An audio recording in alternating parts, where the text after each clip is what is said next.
What's going on, guys? Nick Ryder again here today. So what I'm going to talk about today, I'm going to talk about why high intensity exercise is more efficient than low intensity exercise for weight loss. So there's a few factors here that we need to go over. First factor is you burn more calories in high intensity exercise. So during high intensity exercise, your heart rate tends to be a fair bit higher. So for me personally, I consider high intensity exercise having a heart rate between 160 and 180 beats per minute.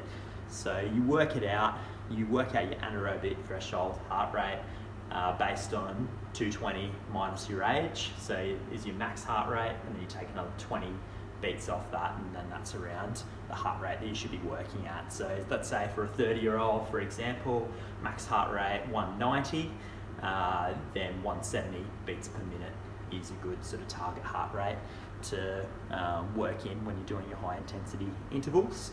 Obviously, you can only sort of stay in this heart rate zone for a certain period of time before you start to get pretty fatigued, because you burn into your glycogen stores much faster when your heart rate is higher. So that's one of the factors. And with lower intensity exercise, it tends to be heart rate around 130, 140 beats per minute. So more in that aerobic zone. So you still burn calories in that zone, but it just won't be as many calories. So if you do a half an hour workout where your average heart rate is 130, 140 beats per minute, you're not going to be burning the calories that you burn in half an hour with your heart rate, doing 10 or 15 minutes in that 170 beats per minute for half an hour, working through your intervals.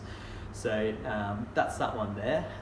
If you do, say, any more than 3 hours per week in your 170 to 180 beats per minute heart rate zone, so say you went and trained for 2 hours on Monday, and an hour of that you spent in a 170 beats per minute heart rate. So and say you did something like that 3 or 4 times a week, then you're going to be getting into that point of overtraining. So it's important to have your rest days and not hit that high intensity training day in, day out for hours on end.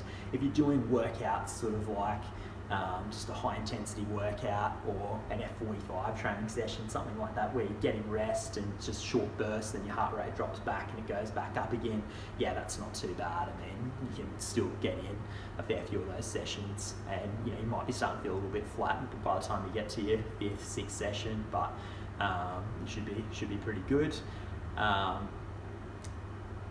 So the best way to, coming back to weight loss a bit now, so if you're looking to lose weight, one of the best things you can do with your high intensity interval training is to do your high intensity interval session in a fasted state. So for those of you who like intermittent fasting, you might go and do a workout, a high intensity workout in the morning, and in that workout you might go 1 hour, for example, and you might do 5 lots of 5 minutes hard, followed by 2 minutes easy, and that'll get you up to the first sort of half an hour or so.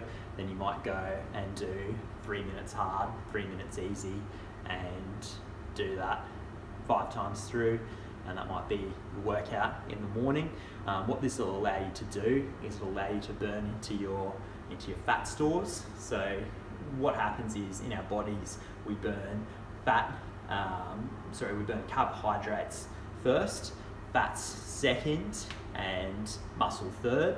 So if you don't have carbohydrate stores in your body because you've been fasting, you'll burn into your fat stores much faster. So that's the reason of why high intensity interval work first up in the morning in a fasted state is quite efficient for weight loss.